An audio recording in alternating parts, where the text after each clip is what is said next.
नमस्कार, राधे राधे। सभी को एक छोटा सा सेशन उन सभी बच्चों के लिए जिनका 4 तारीख माने कल और 6 तारीख को जिन बच्चों का SBA PO प्री का एग्जाम है। तो इस सेशन में हम बात करेंगे कि अभी तक क्या क्या चीजें आ चुकी है पेपर में, रीजनिंग, क्योंकि मैं पढ़ाता हूँ रीजनिंग एबिलिटी के लिए क्या क्या चीजें हम देख चुके हैं और आने वाले दिनों में 4th और 6th को क्या हम नया एक्सपेक्ट कर सकते हैं और क्या पुराना रिपीट हो सकता है।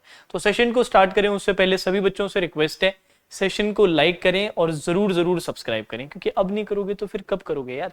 एकदम परफेक्ट टाइम है, पंडित जी से पूछ लिया है, यही मुहूर्त एकदम सही निकला है सेशन को लाइक करने का और चैनल को सब्सक्राइब करने का। तो बिना किसी देरी के लेट्स स्टार्ट द सेशन। सबसे पहले अपने बात कर लेते हैं कि यार 1 तारीख को जो एग्जाम हुआ उसमें क्या क्या पजल्स पूछे गए, उसके वेरिएशंस मैं आपको बता रहा हूं, अच्छे से सुनिएगा।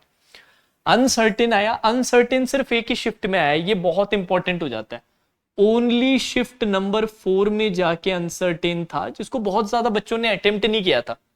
इसका आंसर आई थिंक 18 आ रहा था, 18। आप लोग बताना अगर किसी ने शिफ्ट 4 अटेम्प्ट किया हो तो 18 इसका आंसर आ रहा था और एक ही शिफ्ट में आया। तो अनसर्टेन के आने के चांसेस 4th और 6th में बहुत ज्यादा बढ़ जाते हैं कि हो सकता है कई शिफ्ट्स में आपको अनसर्टेन लीनियर रो देखने को मिले विद 3 क्वेश्चंस का वेटेज।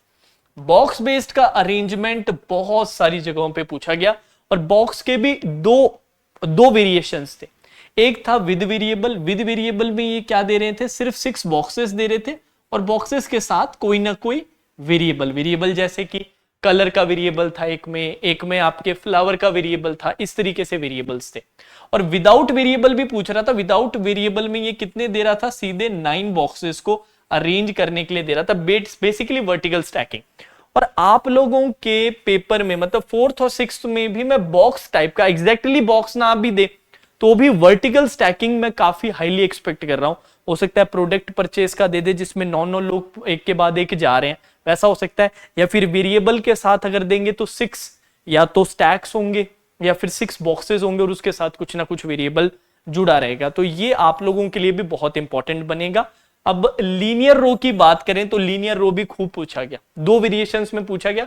एक में जिसमें सम फेसिंग नॉर्थ सम फेसिंग साउथ पूछा गया था, इसमें कितने लोग थे, इसमें 8 पर्सन्स गिवन थे और जनरली 4 नॉर्थ और 4 साउथ बच्चों के आ रहे थे, कईयों में 5 नॉर्थ 3 साउथ भी थे। अब एक विद वेरिएबल भी पूछा गया, विद वेरिएबल में कितने थे, विद वेरिएबल में 6 पर्सन्स थे और 6 पर्सन्स के साथ कोई ना कोई वेरिएबल। जैसे कि एक सवाल बुक पे आया था कि या भाई ये वाली बुक पढ़ता है, ये वाली बुक पढ़ता है, 6 लोगों को बिठा रखे, सबके सब नॉर्थ फेसिंग है और साथ में वेरिएबल।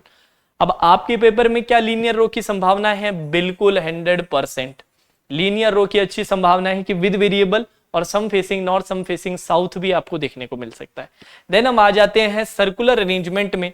सर्कुलर अरेंजमेंट में आपके सम फेसिंग इनसाइड सम फेसिंग आउटसाइड का सेटअप पूछा गया, जिसमें विद अ नोट कंडीशन दी गई कई जगहों पे कि आउटसाइड फेसिंग वाला मोर देन इनसाइड फेसिंग है, ये वाली चीज। अब मेरा ऐसा मानना है कि सर्कुलर आने के चांसेस काफी अच्छे हैं, बट मेरा मानना यह है कि सिर्फ सम इनसाइड आउटसाइड ही नहीं, अभी तक इन्होंने विद वेरिएबल नहीं पूछा है। तो हो सकता है आपके सेटअप पे विद वेरिएबल का भी सेटअप आए, और अगर विद वेरिएबल का आया तो मेरा मानना है कि 5 से 6 लोग आपको देखने को मिलेंगे। मोस्ट प्रोबेबली 6 पर्सन्स होंगे, 6 पर्सन्स विद वेरिएबल आपको देखने को मिल सकता है। सम इनसाइड आउटसाइड कहीं ना कहीं कई शिफ्टों में जरूर दिखेगा, पर इसके भी इंट्रोड्यूस होने के चांसेस है। सर्कुलर का ये वाला वेरिएबल, कौन से वाला, सर्कुलर का विद वेरिएबल वाला सेटअप, ठीक है जी। और ये सब आप आराम से कर लोगे, बिल्कुल टेंशन मत लेना, ठीक है। अब नेक्स्ट है मंथ डेट। मंथ डेट में क्या पूछा गया, कई शिफ्ट्स में था, 5 महीने 2 डेट्स और टोटल 10 पर्सन 10 लोग। मेरा मानना है इन्होंने एक भी शिफ्ट में फ्लैट फ्लोर अभी तक नहीं पूछा है, और फ्लैट फ्लोर के आने के अब चांसेस बहुत ज्यादा बढ़ जाते हैं। तो मेरा मानना है कि फ्लैट फ्लोर के 2 सेटअप्स आपको देखने को मिल सकता है, जिसमें 2 फ्लैट हो, 3 फ्लोर हो और साथ में वेरिएबल हो।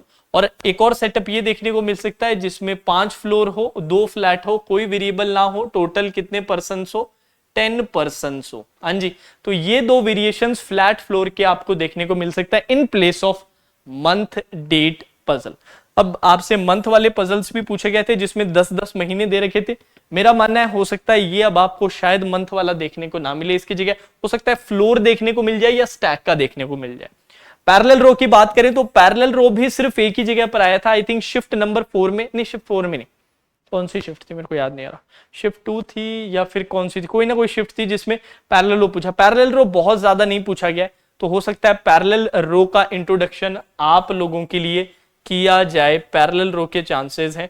और पैरेलल रो जब एक बार पूछा गया था उसमें 12% वाला सेटअप पूछा गया था। 12% मतलब 6 लोग ऊपर बैठे हैं, 6 लोग नीचे बैठे हैं विदाउट वेरिएबल। तो हो सकता है आपके जो सेटअप आए उसमें विद वेरिएबल आए, 8 लोग, 8% आर देयर, 4% ऊपर 4% नीचे, और कुछ ना कुछ उन्हें पसंद है, कोई फ्लावर, कोई फेवरेट हॉबी, या फिर कोई कलर, कुछ भी हो सकता है, ठीक है। अब इसके अलावा अगर अपने बात करें जो नया इंट्रोडक्शन हो सकता है, जो चीज अभी तक नहीं पूछी गई, वो है डेजिग्नेशन बेस्ड। पोस्ट बेस या पोस्ट वाइज वाली पजल एक भी शिफ्ट में नहीं आई है, तो अच्छे चांसेस है 4th और 6th में आपको देखने को मिल सकता है। इसमें कैसा रहेगा, अगर विद वेरिएबल पूछता है तो 5 से 6 डेजिग्नेशंस, या 5 से मोस्ट प्रोबेबली 6 पर्संस होंगे, 6 डेजिग्नेशंस होंगी, साथ में कोई ना कोई वेरिएबल होगा। विदाउट डेजिग्नेशन अगर पूछता है तो 9 पोस्ट रहेगी, 9 आपकी डेजिग्नेशंस रहेगी, और उनको वर्टिकली आपको सेट करना रहेगा। अब कैटेगरी का भी सवाल अभी तक नहीं पूछा गया। कैटेगरी कौन सा, क्लासिफिकेशन वाला रहता है ना, कि जैसे कि मणिपुर, दिल्ली, गोवा, ये 3 आपकी क्या बोलते हैं सिटीज है, या फिर 3 प्लेसेस हैं जहां से मान लेते हैं 9 लोग बिलोंग करते हैं, ज्यादा से ज्यादा 2 या कम से कम 2, ज्यादा से ज्यादा 4 एक में जा सकते हैं, या 3 एक में जा सकते हैं, और फिर आप बराबर से क्लासिफाई करते हैं कि भाई 2 बंदे यहाँ पे रखते हैं, 3 बंदे यहाँ पे रखते हैं। तो ये कैटेगरी वाला अरेंजमेंट एक जगह भी नहीं पूछा गया, तो हो सकता है क्लासिफिकेशन कैटेगरी आपको देखने को मिले। तो ये तो पजल्स का था। मिसलिनियस की बात करें तो वही स्टैंडर्ड रहेगी, मिसलिनियस के हमारे ज्यादा टॉपिक्स रहते नहीं। ब्लड रिलेशन, फैमिली ट्री कई जगहों पर ट्रिकी आया, मल्टीपल ऐसी शिफ्ट थी, मतलब आई थिंक 2 शिफ्ट तो मेरे को याद है, चौथी वाली शिफ्ट में 1 या 2 क्वेश्चन का था, और सेकंड या थर्ड शिफ्ट था उसमें भी थोड़ा सा ट्रिकी पड़ रहा था। तो ब्लड रिलेशन फैमिली ट्री वाला थोड़ा ट्रिकी पड़ रहा है, तो इसको जब आप अटेम्प्ट करने जाओ तो थोड़ा सचेत हो जाओ। मेरा पर्सनली मानना है इसको पहले मत अटेम्प्ट करो, इसको बाद के लिए रखो। आखिरी में ऐसा है कि सर इतना टाइम नहीं बचा है कि एक पजल निपटाई जाए, हाँ, पर फैमिली ट्री अटेम्प्ट कर सकते हैं तो उसको आखिरी में अटेम्प्ट कर लो, बाकी ये ट्रिकी फंस सकता है। क्योंकि 1 तारीख को 2 शिफ्ट्स में ब्लड रिलेशन ऐसा आया था जिसमें बच्चे कह रहे थे सर हमारा आंसर मैच नहीं कर रहा था ऑप्शंस में, ठीक है। तो ब्लड रिलेशन ट्री की डायरेक्शन बहुत ही इजी, बहुत ही सिंपल, और फिर से इजी आएगा। ऑर्डरिंग आई थिंक 1 या 2 शिफ्ट्स में देखने को मिली थी। था क्या, ऑर्डरिंग के अंदर 6 लोग थे और वेट के हिसाब से ऑर्डर कर रहे थे, या एक ही शिफ्ट में था, शायद शिफ्ट 1 में ही सिर्फ आया था, शायद सिर्फ शिफ्ट 1 में देखने को मिला था। ऑर्डरिंग के चांसेस अच्छे हैं आप लोगों के आने के। सिलोजिज्म ऑलमोस्ट सभी शिफ्ट में थी, इनइक्वालिटी ऑलमोस्ट सभी शिफ्ट में थी। चाइनीज कोडिंग भी 1-2 शिफ्ट्स में पूछी गई थी और अच्छे वेटेज पे, और बड़ी डुएबल पूछी गई थी।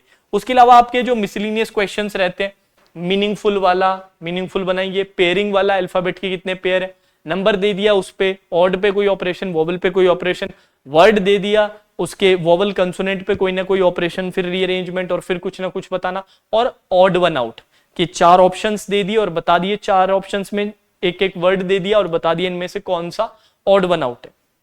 तो इस तरह के सिंपल मिसलिनियस सेटअप्स है जो फिर से आपको देखने को मिल सकते हैं।